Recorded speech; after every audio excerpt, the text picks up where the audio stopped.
the opportunity to testify in front of the Transportation Infrastructure Committee for Members' Day. Mr. Chairman, like many of the members here, I believe that it's pertinent to raise infrastructure priorities that will address many of the problems facing our nation. For that reason, I'd like to submit the following testimony on issues in your jurisdiction. First of all, I'd like to mention the importance of updating the passenger facility charge, which is important for many airports across the country.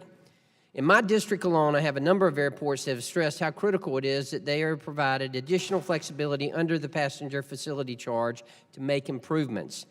Mr. Chairman, while the United States once led in aviation in the structures to make it commercially viable, we are now being left behind as those airports age.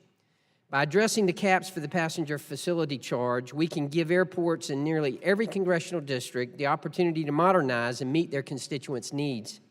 One thing to remember is those charges are locally spent and locally imposed.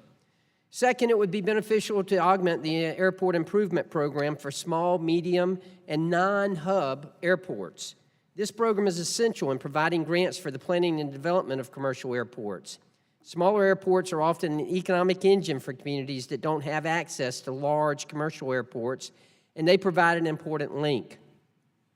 As we see more traffic moving to a hub and spoke model, these smaller and non-hub airports are critical to ensuring that people can continue to access these communities they serve. Finally, infrastructure needs include airports, but they also go much further. I'm honored to represent two major seaports, Savannah and Brunswick, which are growing at an incredible speed. Much of that is due to great management, local investment, and a continued working model of a public-private partnership with the federal government. As we continue to look towards the nation's infrastructure needs, I believe it is pertinent to look at these projects delivering a high benefit-to-cost ratio and to examine how those successes can be utilized in the larger scheme of infrastructure funding.